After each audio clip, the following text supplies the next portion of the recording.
Good morning, everyone. In our lecture today, we are going to present system modeling. Firstly, we are going to introduce electrical system transfer functions. In electrical system transfer functions, we are going to present the main three components of an electrical system for the goal to model it in a given system and to simulate such an electrical system. The main components in electrical system are capacitor and a resistor and an inductor.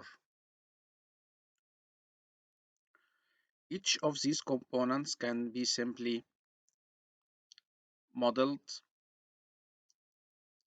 using the current voltage ratio or voltage current or voltage to charge.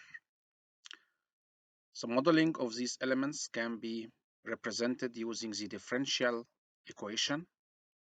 In this case, we write down the relation between current and voltage. So the current passes through a capacitor is equal to the capacitance C multiplied by the derivative of the voltage across the capacitor. So in this case, I of t is equal to the capacitance C multiplied by dV over dt. For the second element, which is the resistor, the current passing through a resistor is equal to the applied voltage V divided by R. And for the inductor, the current passes through an inductor. I is equal to 1 over L multiplied by the integration from 0 to T of the voltage across the inductor V of tau d tau.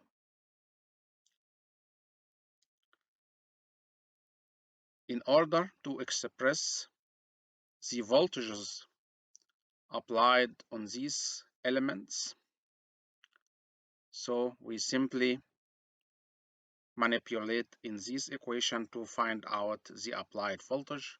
So in this case, the voltage is equal to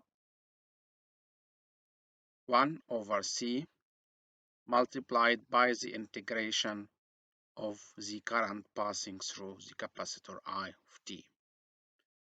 By the same way, for the second element, the voltage across the resistor V is equal to the resistance R multiplied by the current I of t. And for the inductor, the voltage across the inductor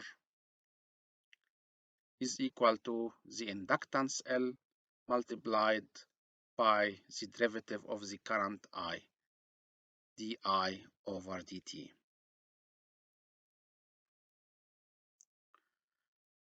We know that the capacitance, we know that the current is simply the rate, the change, the rate of a change of the charge. So we can express the relationship between voltage and charge as shown here. The voltage is equal to 1 over C, and we know that the integration of current is equal to the charge Q.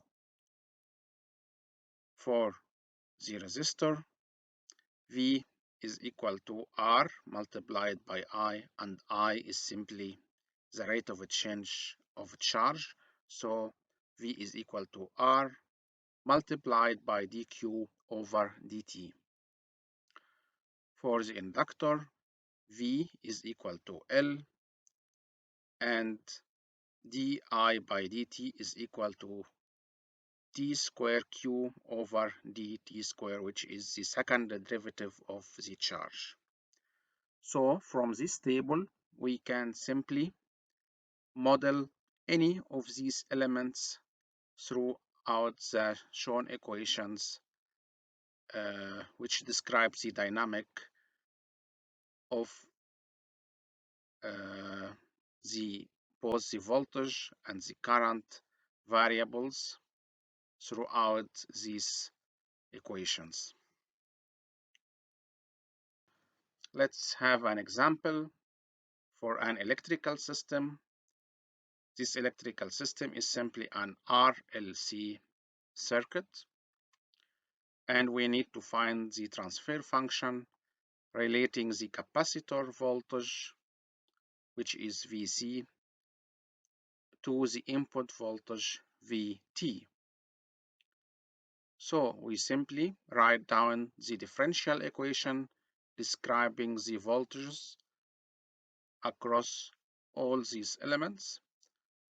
So we know that V of t, which is the voltage source here, is equal to the voltage across the inductor, L di over dt, plus the voltage across the resistance R multiplied by I, and the voltage across the capacitance, which is 1 over C, the integration from 0 to t I of tau d tau.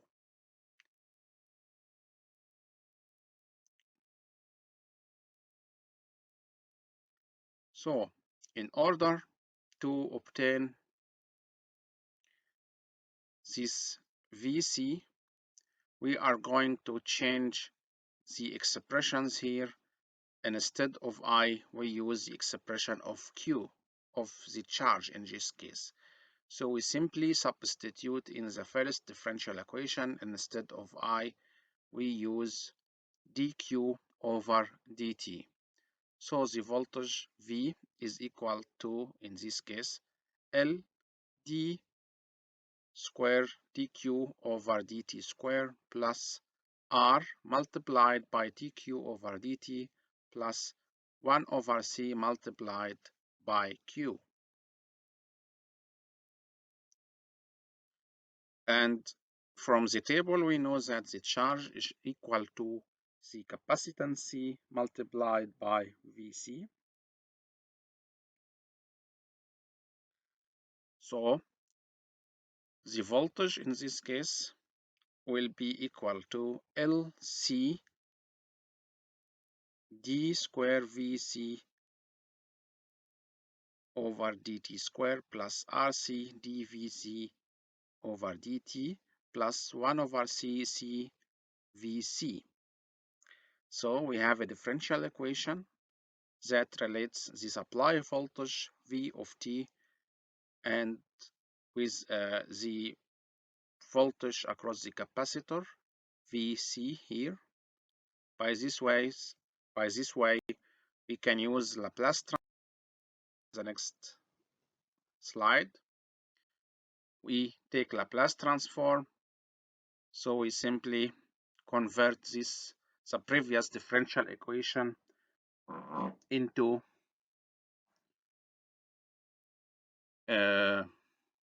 we simply convert the previous differential equation into an algebraic equation using the S variable of Laplace. So by simply replacing each derivative with S, we have in the first term here the second derivative. This means we replace the second derivative by S squared, and here we had a first derivative, so we replace it by S, and here we have no differentiation, so we leave it as it is.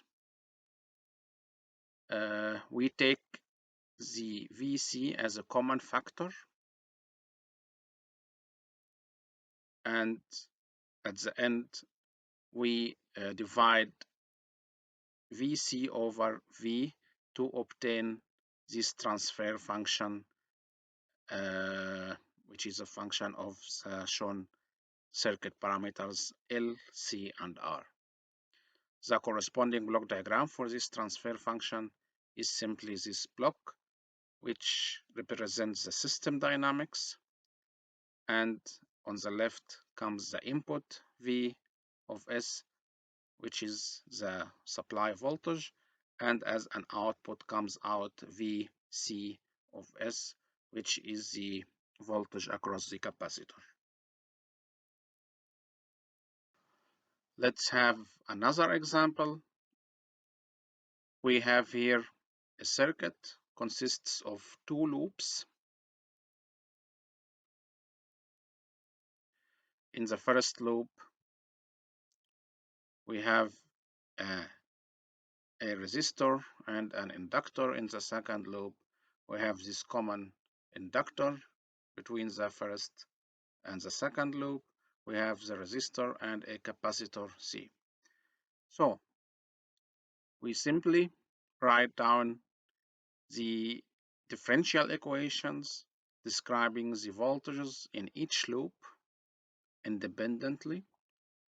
So in the first loop, the supply voltage V of t is equal to the resistance R multiplied by I1, which is the current flowing in the first loop, plus the voltage across the inductor, which is the inductance L multiplied by di1 over dt.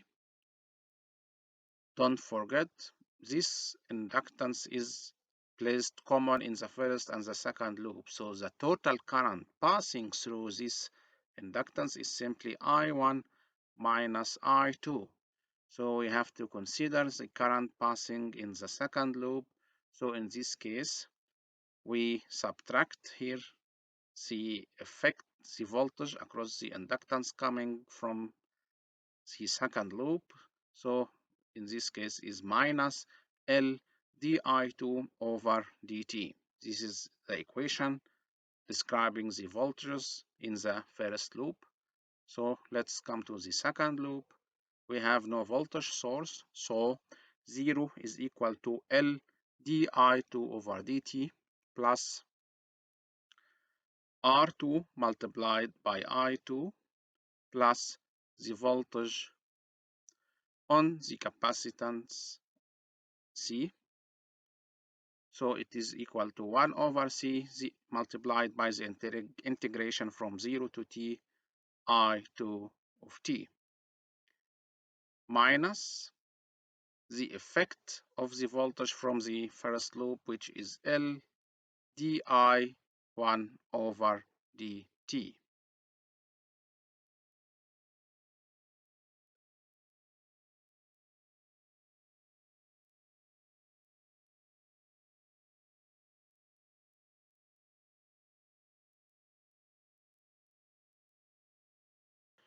So by taking Laplace transform for the previous two differential equations, we simply replace the differentiator by an S, and for the integrator we simply divide by S. So in the first equation, the supply voltage is equal to R1 multiplied by I1 plus LS multiplied by I1 minus LS multiplied by I2. For the second equation, 0 is equal to LS I2 of S plus R2 I2 of S plus 1 over C 1 over S multiplied by I2 of S minus LS I1 of S. So we combine both the equations together after simply making some formulation in order to get these variables I1 and I2 in such a form to simply solve these two simultaneous equations. So we take I1 as a common factor. These two I1s are taken here as a common factor. So and also for the second equation, I2 is taken as a common factor, so that the I1 are placed over each other for the same case for I2.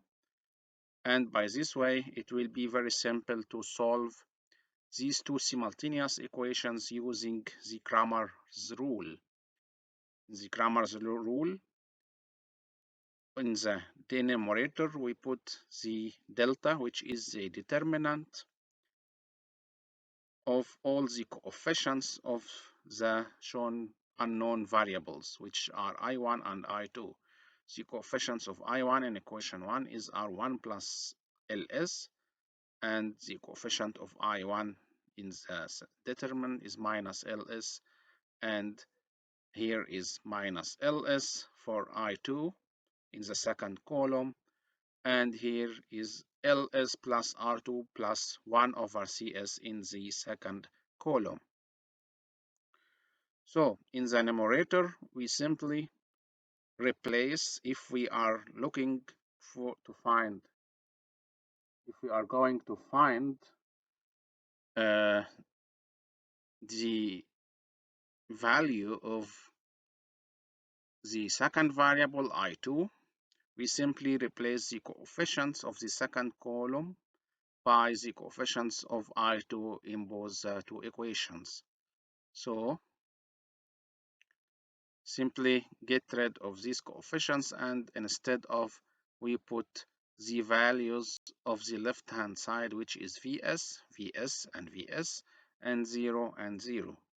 So by solving this determinant, which is this element multiplied by this element minus this element multiplied by this element, the same case for the determinant in the denominator, we put these two results in the numerator and denominator and solve this equation simply.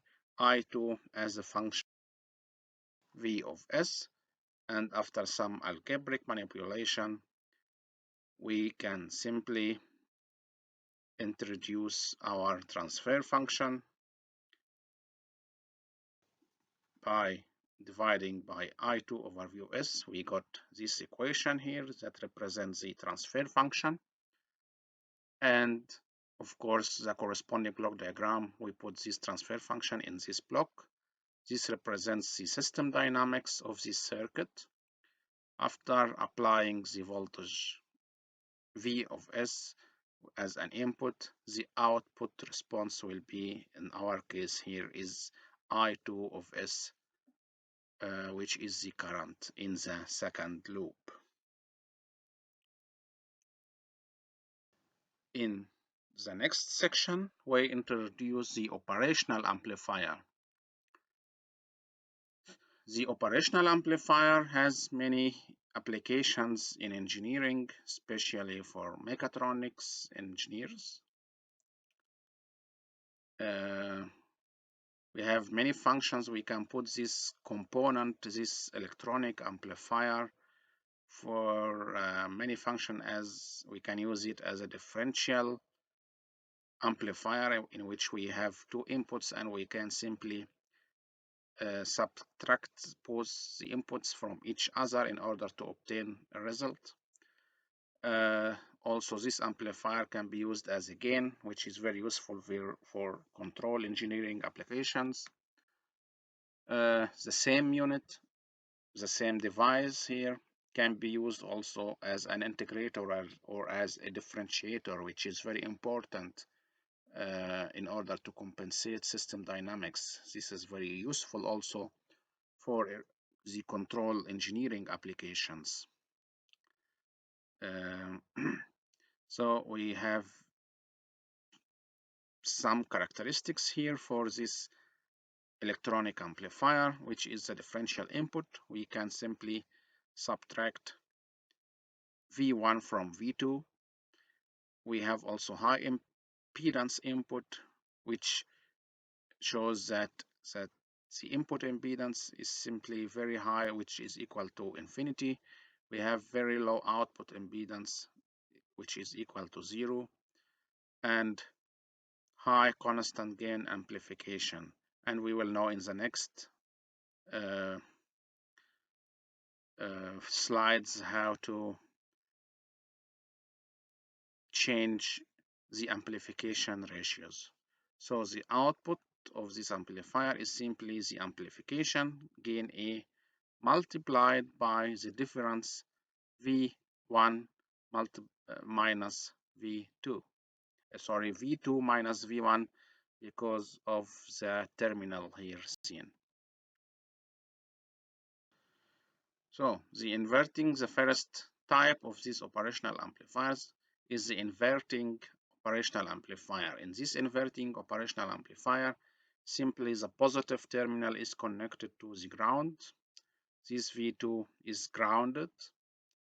That's why we call it an inverting operational amplifier. And in this case, the output voltage is equal to negative the amplification gain A multiplied by the signal variable V1 of t.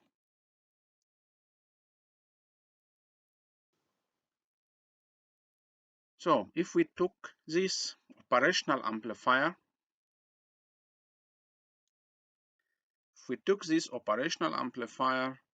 and connect it in this scheme, so by having an resistance Z1, which represents the impedance, input impedance, and we put Z2 as an output impedance. Z1 is connected between the input voltage Vi and the negative terminal 0. Z2 is connected between V1 and V output. And if the input impedance to the amplifier is high, then by Kirchhoff's current law, IA will be equal to 0. And at the same time, in this case, I1 minus is equal to minus I2 because IA is equal to 0. Also, since the gain A is very large, so in this case, V1 of t is equal to 0.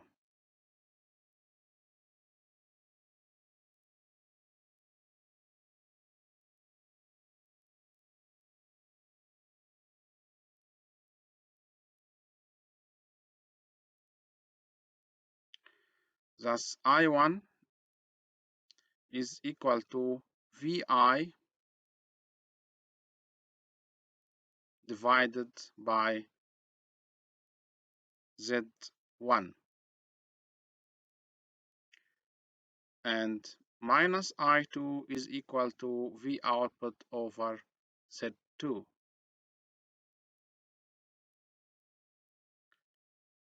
Equating the two currents, which means that V output over Z2 equal to minus V input over Z1, we got this transfer function for the inverting operational amplifier that states that V output over V input is equal to the negative, which is minus Z2, the output impedance, divided by the input impedance Z1.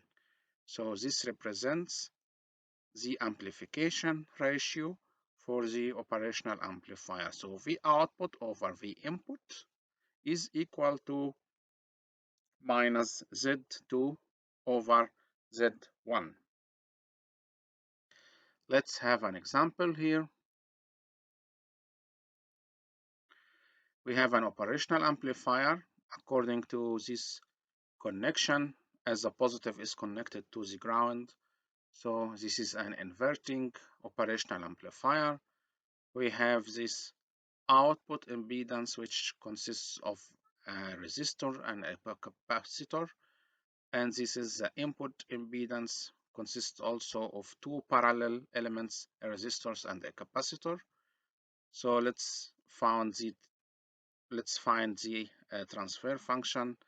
The transfer function, we know before that it is equal to the output impedance, this represents Z2, divided by the input impedance Z1. The output impedance is simply the equivalent impedance of these two elements taken in series, and the input impedance Z1 is simply the equivalent impedance of these two elements taken in parallel. So Z1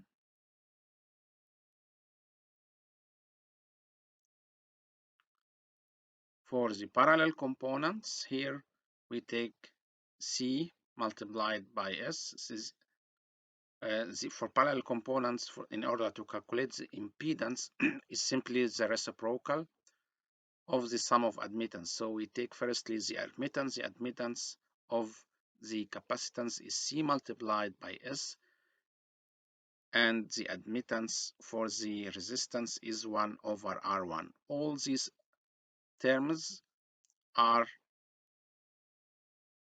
we take the inverse of this term completely, so we got the reciprocal, which is 1 over C1 of C1S plus 1 R1. We substitute with the corresponding values to get the value of the input impedance Z1. For the series components in Z2, we simply add the resistance plus 1 over C2 of S, which is the equivalent impedance for the capacitor. Simply substitute with the corresponding values to get the second impedance, and substitute in the transfer function. Obtain, we got this transfer function, and here is the corresponding block diagram, which is represented with the shown transfer functions that represents the system dynamics with the input VI and the output VO. It is very interesting to see here from the shown structure of this equation. We have in the numerator S, which means we have an integrator action, and in the numerator we have here a parameter multiplied by S. Multiplied by X means we have a differentiator, and we have also a gain, which represents the amplification for this transfer function. So as a resulting transfer function can simply represent a PID controller. Such a PID controller is very useful to improve the performance of a control system. So we can simply use the circuit above for having a PID controller, because we have an integrator and we have a differentiator and we have a proportional gain. These coefficients can simply be adjusted in order to compensate the system dynamics to get the desired response. We are now at the end of our lecture. Thank you very much for your attention, and see you in the next time.